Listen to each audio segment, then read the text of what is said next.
They burned my orchard during a county fire ban and thought they'd won.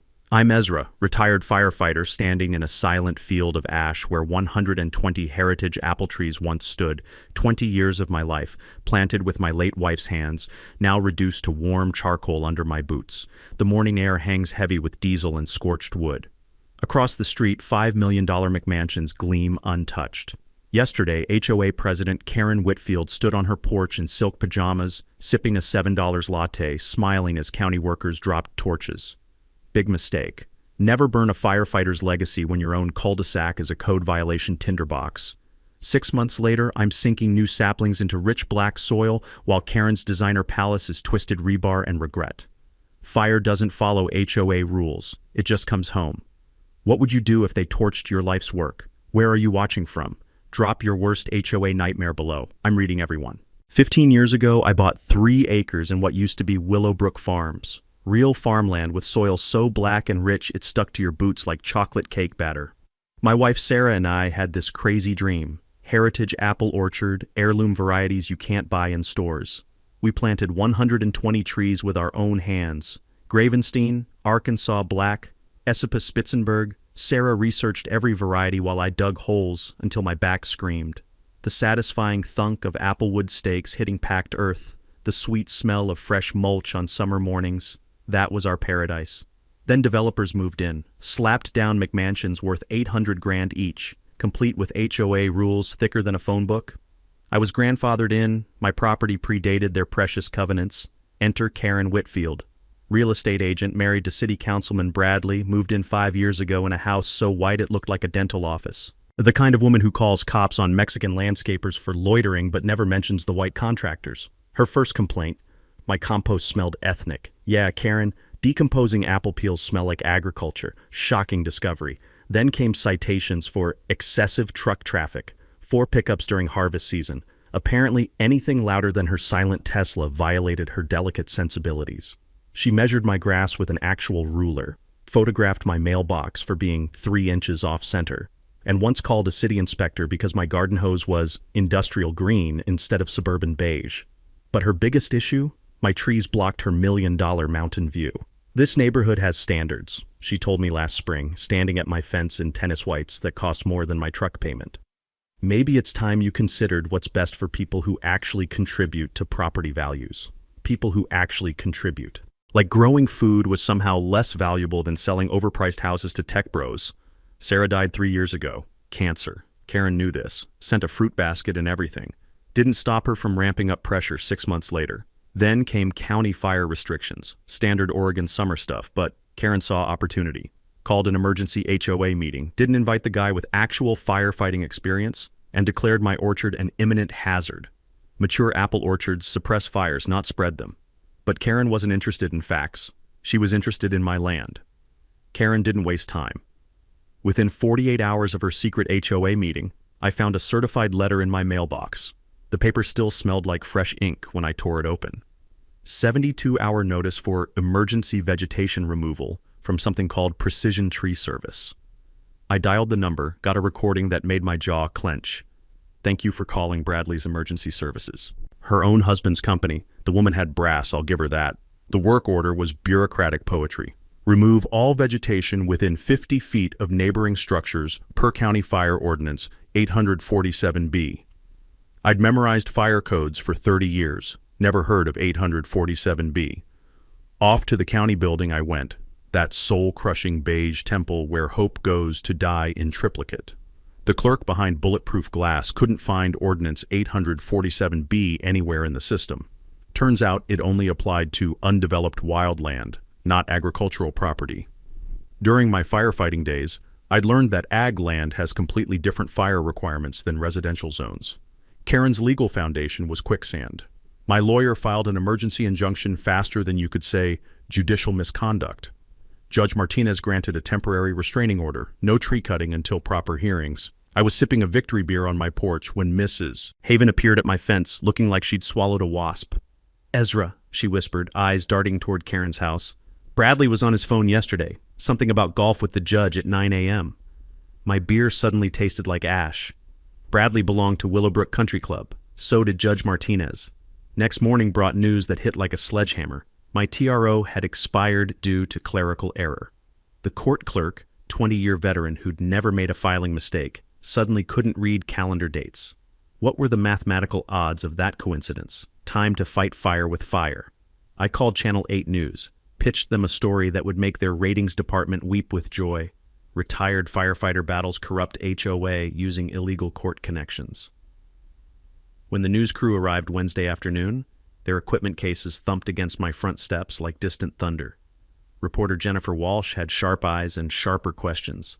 I walked her through my orchard, showed her the bogus ordinances, the mysteriously vanishing court orders. Our viewers eat these David versus Goliath stories alive, she said, camera capturing the late afternoon light filtering through my apple leaves.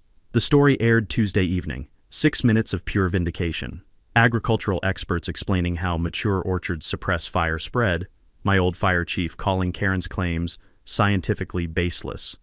Karen's Facebook counterattack hit within hours, carefully cropped photos of winter pruning cuts that looked dangerous to untrained eyes, posts about stubborn residents endangering families. But I'd learned something about social media warfare. My response went up Wednesday morning, the full news segment with this caption: "When HOA presidents lie about fire safety, neighbors deserve the truth." 200 shares in 4 hours.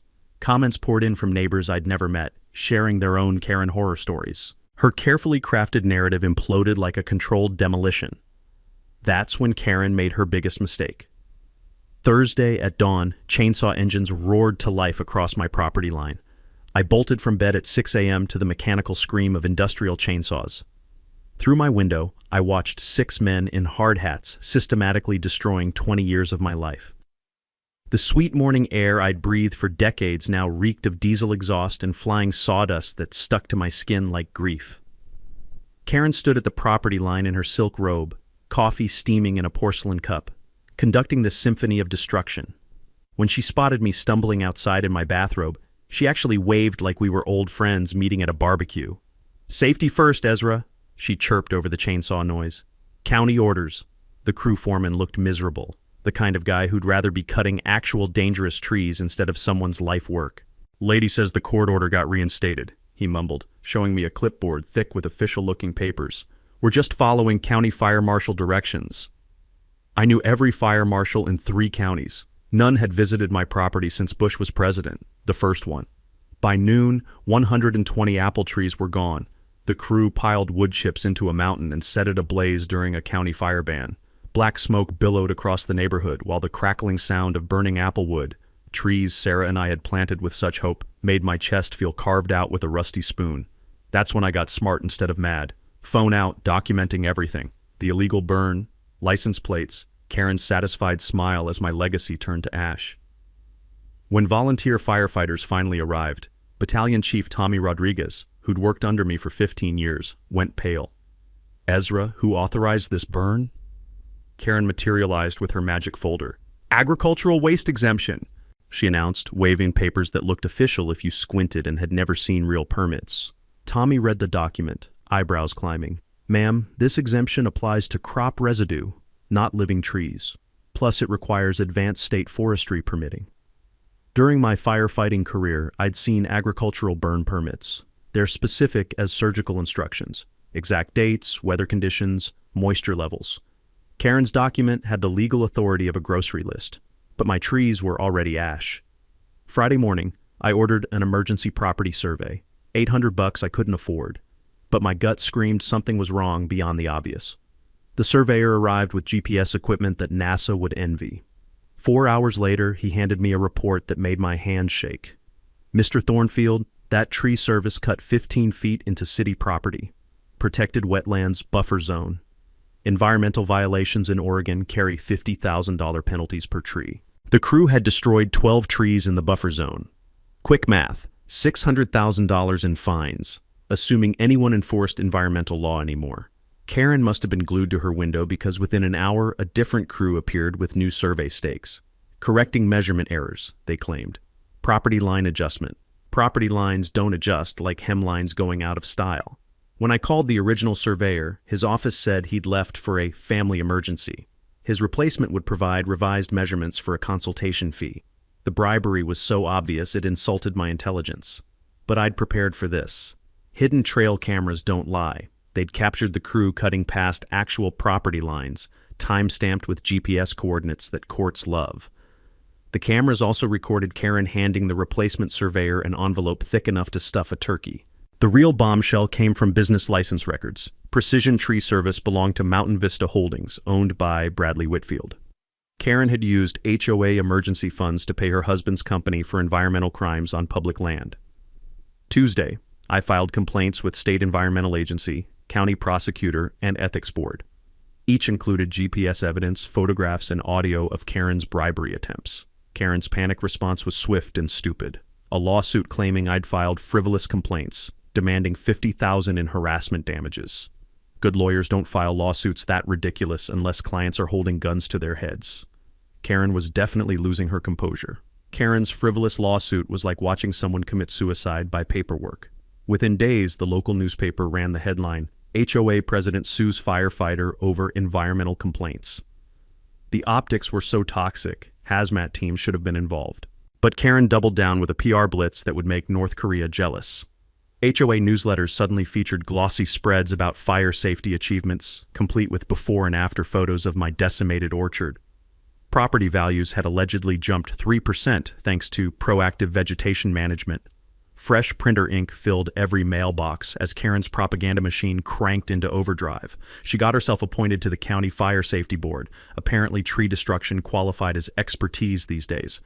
Bradley announced his mayoral campaign that same week, campaigning on public safety while standing in the ashes of my life's work. I was drowning in legal bills that made my kitchen table groan under their weight. Documents rustled like autumn leaves every time the furnace kicked on.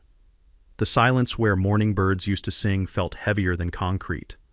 Then my insurance adjuster called with news that nearly knocked me off my chair. Mr. Thornfield, we're investigating fraud. Someone filed smoke damage claims the same day your trees burned.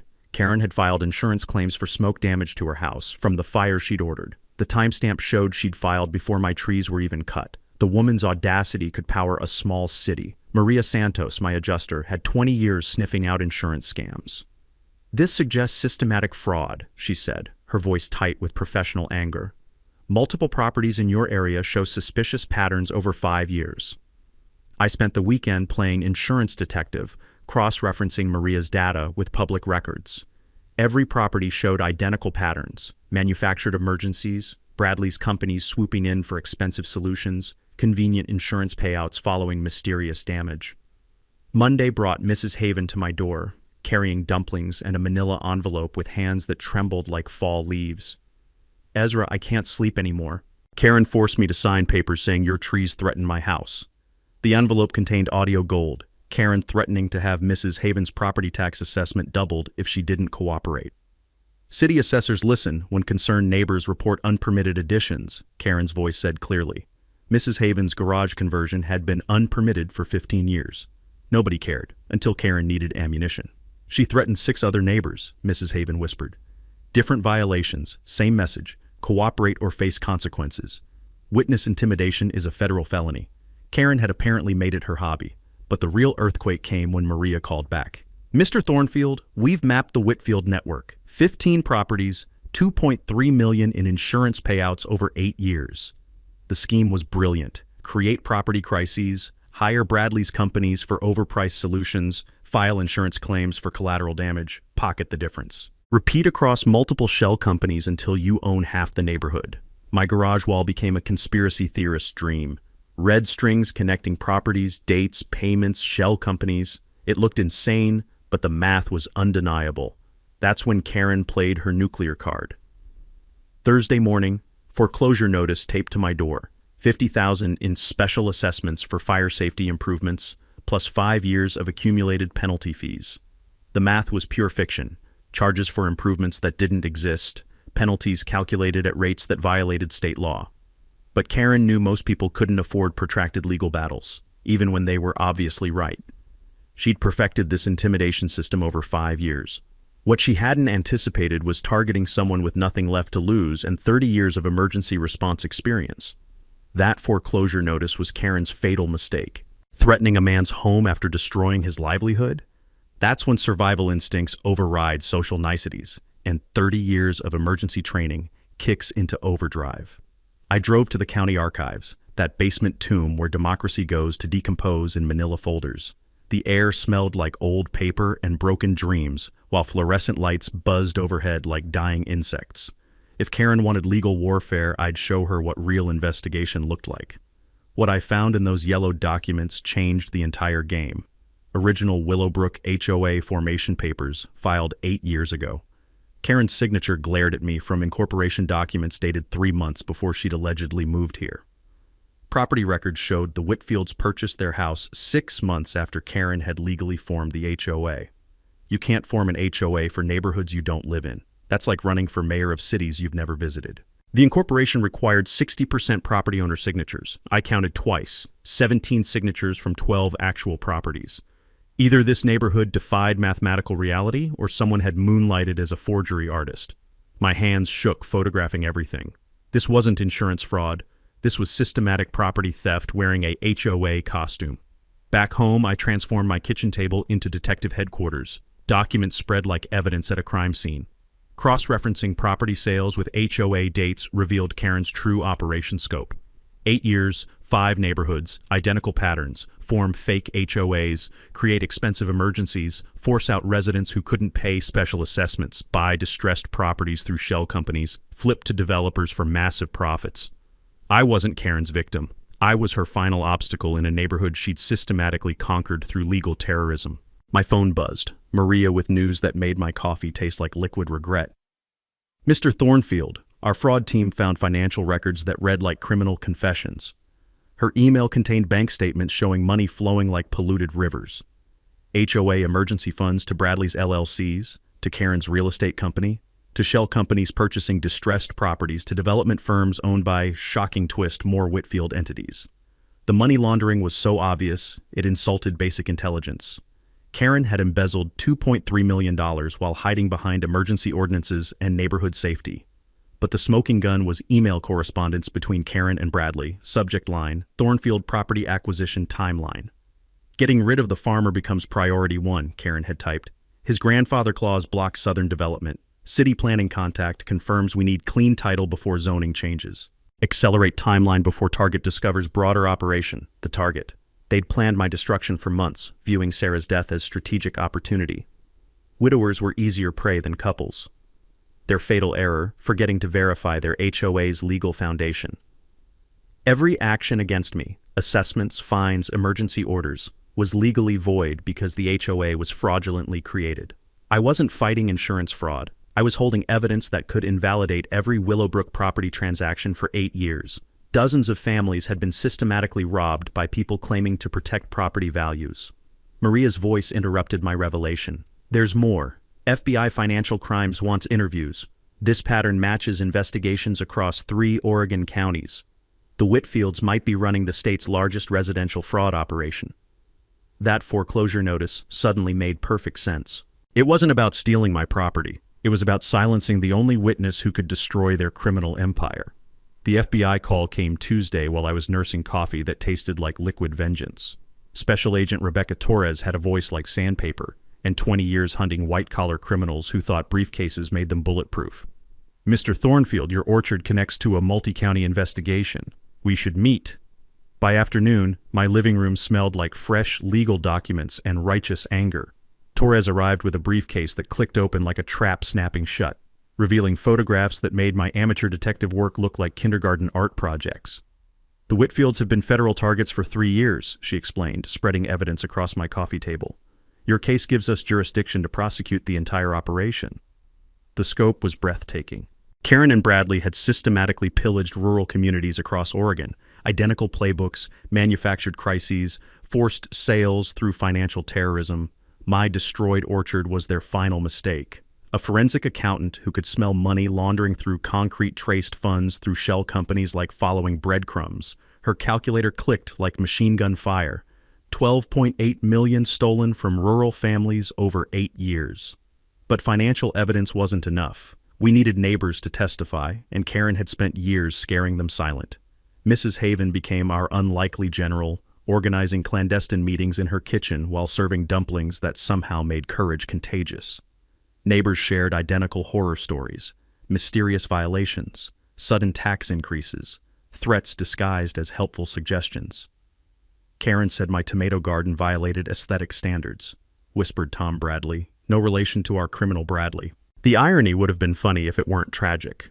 Daily fines until I planted approved landscaping. Agnes Miller faced satellite dish persecution. Karen claimed historical district violations. We're not even in a historical district. The woman had apparently confused her own fantasies with actual law. One by one, neighbors found their voices. Karen's dictatorship was crumbling, but federal prosecution demanded overwhelming evidence. My environmental lawyer delivered devastating news for the Whitfields. Those 12 wetland trees carried $50,000 penalties each, plus restoration costs, monitoring fees, punitive damages. Environmental liability alone, $2 million, she calculated with obvious satisfaction. From my firefighting days, I knew environmental violations compound like cancer. Ignore them and they metastasize into budget-destroying lawsuits. Karen's hasty cover-up had multiplied her legal exposure exponentially. The civil rights angle was equally damning. Karen's systematic targeting of rural residents, immigrants, elderly neighbors followed discrimination patterns that federal prosecutors love prosecuting.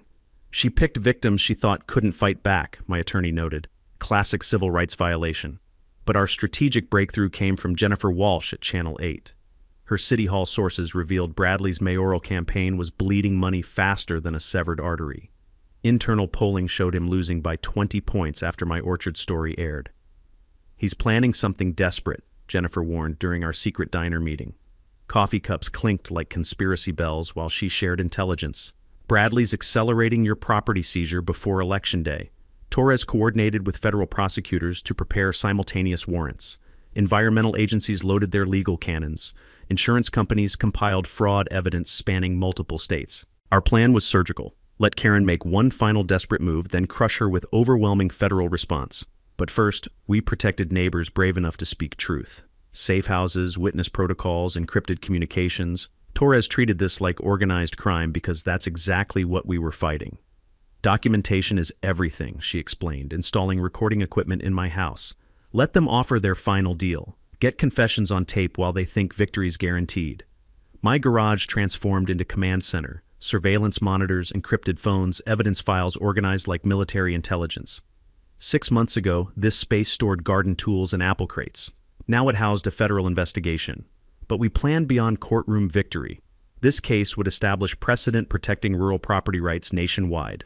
Legal groups drafted model legislation based on our evidence. Thursday evening brought electrifying news. Karen had called an emergency HOA meeting for Friday night, planning to vote immediate property seizure through eminent domain. Perfect. Let her gather evidence and witnesses in one room. Let her make final plays while federal agents recorded everything.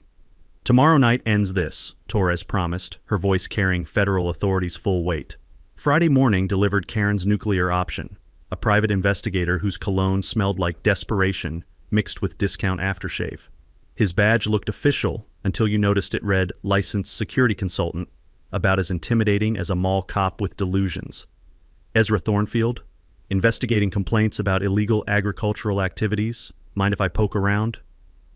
Through my kitchen window, Karen lurked behind curtains like a suburban spy, probably hoping to watch me get arrested for the heinous crime of growing food.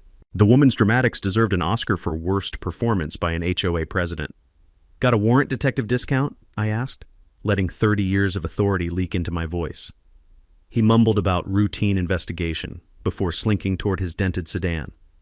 But I'd caught him dropping something near my compost pile, sleight of hand that would have embarrassed amateur magicians. An hour later, real deputies arrived with drug dogs and expressions suggesting they'd rather be anywhere else. Deputy Martinez, Maria's nephew, who knew this was bullshit, apologized while explaining anonymous tips about suspicious agricultural activities. The dogs beelined for my compost, barking at whatever Karen's bargain basement PI had planted. Martinez's flashlight revealed white powder nestled between coffee grounds and apple peels like the world's most obvious setup. Interesting discovery, Karen materialized like a bad rash, arms crossed in premature triumph. What did you find, officers? But Karen's criminal mastermind status had serious gaps. My security cameras captured everything.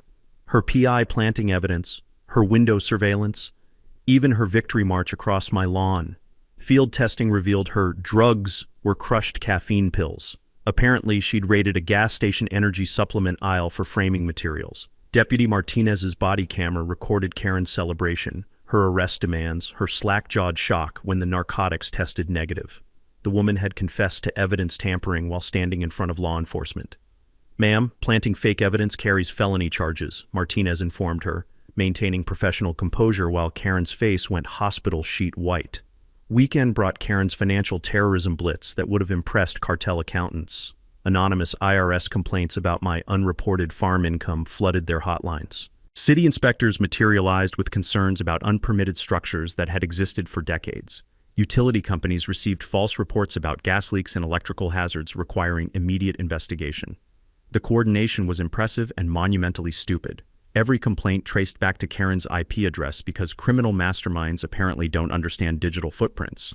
Woman thought government agencies operated like separate feudal kingdoms instead of interconnected databases. Agent Torres was conducting parallel surveillance, federal equipment recording Karen's self-destruction in real time. "She's unraveling faster than dollar store sweaters," Torres reported during our encrypted call. "Yesterday she offered a building inspector Blazers season tickets for favorable reports. Audio quality is courtroom perfect." Thursday afternoon brought Karen's endgame. Settlement offer delivered via certified mail, thick enough to insulate houses. The proposal was breathtaking in its audacity. I'd sell my property for $1, sign non-disclosure agreements preventing discussion of HOA activities, and relocate outside Oregon within 60 days.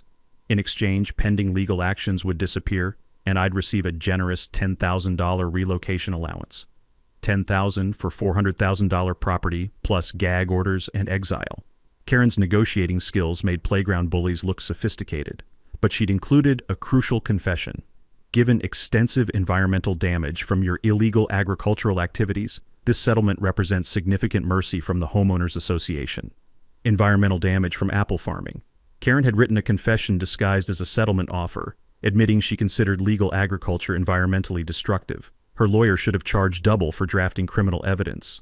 That evening, I called Karen while Torres monitored and recording equipment captured future federal evidence. "Got your settlement offer, Karen? Want to discuss terms?" "Finally showing sense," she sneered, voice dripping premature victory. "My house tomorrow, noon. Bring lawyers and pens for signing.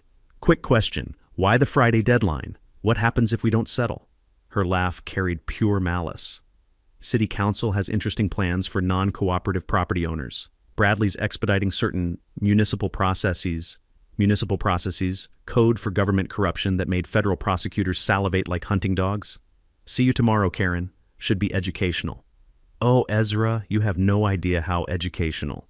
Truer words were never spoken, just not how she imagined. Friday morning, red and blue lights strobed across my bedroom ceiling like a psychotic Christmas display. 3 patrol cars crowded my driveway while officers hammered my door with the persistence of Jehovah's Witnesses on methamphetamines.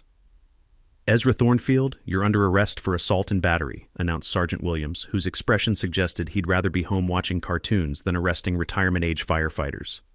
The warrant accused me of attacking Karen during yesterday's HOA meeting, a meeting scheduled for tonight at 7 p.m. Karen's desperation had apparently achieved time travel capabilities. "Sergeant, either I'm Doctor Who or your paperwork violates basic physics. That assault happened 6 hours from now." Williams examined the warrant, his weathered face cycling through confusion, embarrassment, and resigned irritation. "Orders are orders, Ezra, even the stupid ones." County jail reeked of industrial bleach and shattered dignity. My cellmate Danny was a scarecrow-thin philosopher arrested for public intoxication while homeless. Apparently existing inconveniently was now a municipal offense. "What's your crime, partner?" Danny asked, his breath carrying notes of Ripple wine and poor decisions. "Growing apples without permission." Danny's laughter triggered a coughing fit that echoed off concrete walls. "Jesus, what's next? Breathing violations?" Between his commentary on police state overreach, Danny shared valuable intelligence. He'd worked construction for Bradley's companies until getting stiffed on wages, a pattern spanning years of exploiting immigrant workers, then reporting them for immigration violations when they demanded payment. "Dude's been running that hustle since forever," Danny explained. "Hires crews for city projects, doesn't pay, threatens deportation when they complain. Classic wage theft with a xenophobia chaser." My bail hearing resembled a circus that would have embarrassed actual clowns. Karen arrived with private security claiming death threats from my violent supporters. Her testimony described my escalating aggression and dangerous obsession with her family's safety. Judge Morrison, apparently the county's last honest jurist, studied Karen's complaint with growing disbelief. Miss Whitfield, you're alleging assault that occurred after this warrant was issued. Do you understand how causality works? Her lawyer, a nervous man sweating through expensive suits, mumbled about preemptive protective measures and preventing future violence. The legal theory was so absurd, it violated fundamental principles of space-time. Then Agent Torres entered like federal justice incarnate, marshals flanking her with enough paperwork to clear-cut forests. Your Honor, federal government requests immediate dismissal. Mr. Thornfield is a protected witness in ongoing investigations of municipal corruption, insurance fraud, and civil rights violations. Karen's complexion cycled through rainbow spectrums while her lawyer started perspiring like a marathon runner in Death Valley. Furthermore, Torres continued, voice slicing courtroom air like surgical steel, these charges constitute witness retaliation and federal obstruction of justice. Judge Morrison's gavel struck with coffin nail finality. All charges dismissed. Miss Whitfield, remain available for federal questioning. Freedom tasted like mountain air after cave imprisonment, but drama wasn't finished. Mrs. Haven's emergency text buzzed my phone. Karen at City Council now, voting to steal your land. Started early without public notice. The emergency session was underway when we arrived. Torres and federal agents documenting everything for future prosecutions. Karen commanded the podium, arguing passionately for immediate eminent domain seizure. This dangerous individual repeatedly threatens community welfare, she declared to the sparse audience. His property represents clear and present danger, requiring immediate municipal intervention. Bradley nodded like a dashboard bobblehead while council members prepared voting on seizure ordinances obviously drafted before my arrest. Federal recording equipment captured every incriminating word. Furthermore, Karen built toward crescendo, our investigation reveals environmental violations, tax fraud, and evidence of drug cultivation that authorities shamefully ignore. Drug cultivation. She was publicly repeating debunked lies while federal agents recorded her perjury. Torres stood, credentials glinting under fluorescent glare. Ma'am, you're making false accusations about federal investigations while attempting municipal corruption. Legal counsel might be advisable. Silence, except humming recording equipment capturing Karen's final public implosion. This is harassment, Karen shrieked, composure disintegrating like wet tissue. We're protecting property values from people who don't belong in civilized neighborhoods. There it was, the discrimination driving her crusade, confessed before federal witnesses and recording equipment. Bradley grabbed her arm, whispering about silence and immediate departure. But Karen was beyond rational thought. Years of unchecked power erupting in spectacular self-destruction. We've worked too hard building this community to let some farmer destroy everything. Torres smiled like apex predator scenting prey. Miss Whitfield, you have the right to remain silent. I suggest exercising it immediately. The emergency town hall meeting packed the community center like a powder keg waiting for a spark. National news crews transformed the room into a media circus, their camera lights hot enough to melt makeup and expose lies. The air tasted metallic with tension and the ozone scent of too much electronic equipment in one space. Karen arrived fashionably late with private security that looked like discount Secret Service agents. Her black power suit screamed, definitely innocent of everything, while her smile could have frozen lava flows. The woman's timing was matched only by her complete detachment from reality. Mayor Davidson's gavel cracked like thunder. We're addressing the property dispute between Willowbrook HOA and Mr. Ezra Thornfield. Property dispute, like calling the Titanic a minor shipping incident. I occupied the front row with Agent Torres and enough federal firepower to liberate small nations. Behind me, Mrs. Haven commanded her neighborhood army, voices that had found courage after years of whispered fears. The collective breathing of 300 people sounded like approaching storms. Karen approached the podium with the confidence of someone who'd never faced real consequences for anything. The microphone shrieked feedback when she leaned close. Even the audio equipment was rejecting her presence. Ladies and gentlemen, she began, voice scraping across the room like nails on coffins. We're here because one man's selfishness threatens our community's safety and prosperity.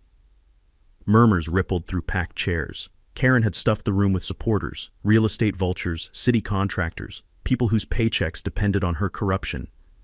But she'd also awakened genuine neighbors who'd suffered her tyranny in silence. Mr. Thornfield's illegal agricultural activities created fire hazards, environmental destruction, and property devaluation threatening every Willowbrook family. I stood slowly, my movement causing cameras to pivot like predators tracking prey. Karen, since we're discussing illegal activities, explain how you formed an HOA for neighborhoods you didn't live in. Her smile flickered like dying fluorescent bulbs. That's irrelevant to tonight's agenda. Or maybe discuss the $2.3 million your family stole through insurance fraud? The room exploded in whispers that rustled like autumn leaves in hurricane winds. Her supporters shifted uncomfortably while opponents leaned forward like spectators at gladiator death matches. Baseless accusations from a desperate man avoiding accountability, Karen replied, but her voice cracked like ice under blowtorches. Agent Torres rose like federal justice incarnate, credentials gleaming under media spotlights. Actually, Miss Whitfield, those accusations are supported by 18 months of federal evidence collection. Silence except clicking camera shutters and humming recording equipment preserving this moment for legal history. Furthermore, Torres continued, voice slicing tension like surgical blades, we've documented systematic fraud, witness intimidation, environmental crimes, and civil rights violations spanning 8 years of criminal enterprise. Karen's complexion went morgue white. Bradley began slinking toward exits like rats abandoning burning ships. That's when the community center's fire alarm started screaming, triggered by smoke pouring under rear doors. Through windows, orange flames painted the night sky from Willowbrook Estates' direction. Evacuate in orderly fashion, Davidson announced, but chaos drowned his voice as 300 people stampeded toward 2 exits. Outside, the night blazed like Halloween from hell. 5 houses in Karen's pristine development burned simultaneously, flames reaching toward stars that seemed to mock the destruction.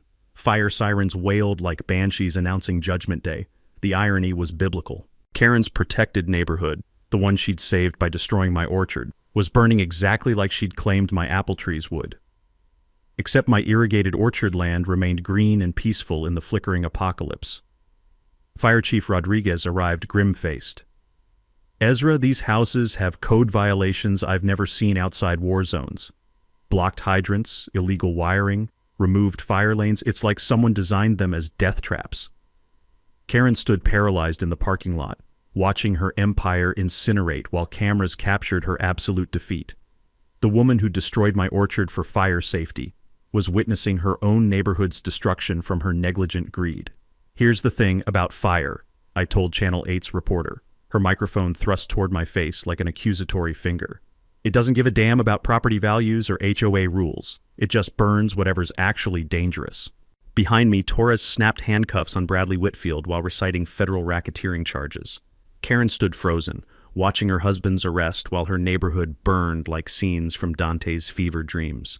Miss Whitfield, Torres called over sirens and crackling flames, you're under arrest for federal racketeering, insurance fraud, witness intimidation, and civil rights violations. As handcuffs clicked around Karen's wrists, I delivered the line I'd been saving for months. Turns out the real fire hazard was you, Karen. Should have read your own fire codes. 6 months later, I stood where Karen had torched my heritage apple trees, breathing air that smelled like fresh mulch and vindication instead of diesel smoke and despair. 120 new saplings stretched toward Oregon sunshine, their tender leaves whispering promises Sarah and I had planted decades ago. The federal trials had been swift as executioners' axes. Karen earned 8 years for racketeering, insurance fraud, witness intimidation, and civil rights violations. Bradley received 5 for conspiracy and corruption. Their sentencing hearing overflowed with victims, families whose lives they'd systematically pillaged for McMansion money. Asset forfeiture was biblical in scope. $3.2 million seized from shell companies, plus properties spanning 3 counties. Federal accountants had treated financial justice like archaeological excavation, unearthing every fraudulent penny with scientific precision. My settlement check, $500,000, felt surreal after months surviving on legal bills and righteous anger. But money wasn't the victory. That was watching Mrs. Haven win HOA presidency by landslide margins among neighbors who'd rediscovered their voices. The orchard restoration became neighborhood therapy. Agricultural students from Oregon State provided expertise while locals volunteered weekends transplanting heritage varieties. The new irrigation system featured fire suppression technology that actually protected the community, unlike Karen's paranoid fantasies. These Gravensteins look healthier than my marriage, joked Tom Bradley, the good Bradley, while pruning branches with inexperienced enthusiasm. His humor had returned after years of Karen-induced anxiety. Maybe I should have planted apple trees instead of grass.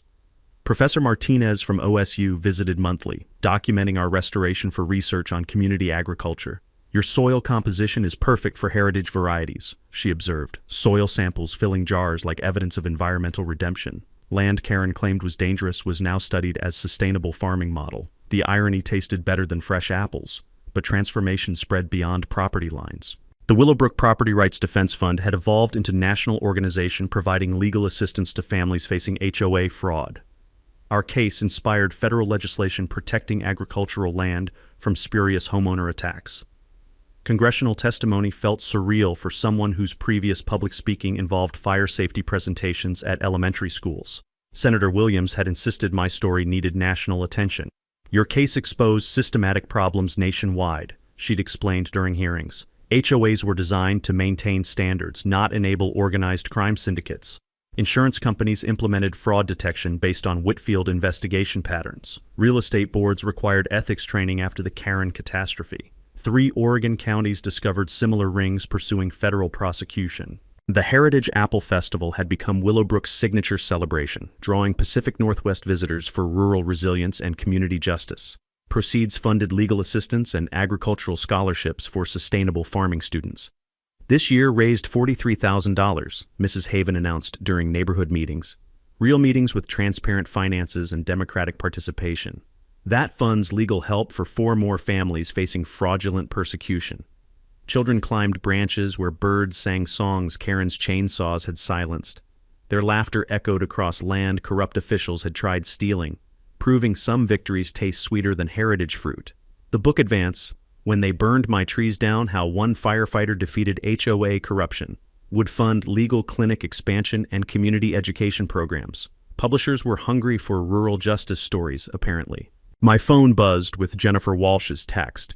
New HOA fraud investigation brewing in Washington County. Interested in consulting? Standing among young trees on crisp October morning, I remembered Sarah's journal words during dark days. These trees will outlast all of us. She'd been prophetic, just not how we'd imagined. The trees had outlasted corruption, schemes, and fraudulent systems built on neighbor exploitation. They'd survived lies, legal terrorism, and arrogant assumptions that money bought immunity from consequences. More importantly, they'd become symbols of community accomplishment when good people stopped tolerating injustice silently. Rebecca Torres, the FBI agent who'd orchestrated federal prosecution, had retired to practice environmental law. Our shared corruption-fighting experience had bloomed into partnership deeper than professional respect. We'd married among apple blossoms that spring, with Mrs. Haven officiating and neighborhood potluck tasting like collective victory. You know what's funny? Rebecca said, evening sunlight filtering through restored orchard canopy. Karen thought destroying your trees would end your story. Instead, she planted accountability seeds sprouting across the entire region. I smiled, watching light dance through leaves that would feed families and shade generations of unborn children. Karen had tried destroying one man's orchard. Instead, she'd cultivated justice movements that were bearing fruit in communities she'd never imagined touching. The story was expanding, not ending. But for the first time in years, I was eager for the next chapter. What's your worst HOA horror story? Drop your nightmare in the comments. I read every single one, and your experience might help families fighting similar battles. Hit subscribe for more David versus Goliath justice stories, and smash that bell for notifications when corruption gets crushed. Sometimes good guys actually win.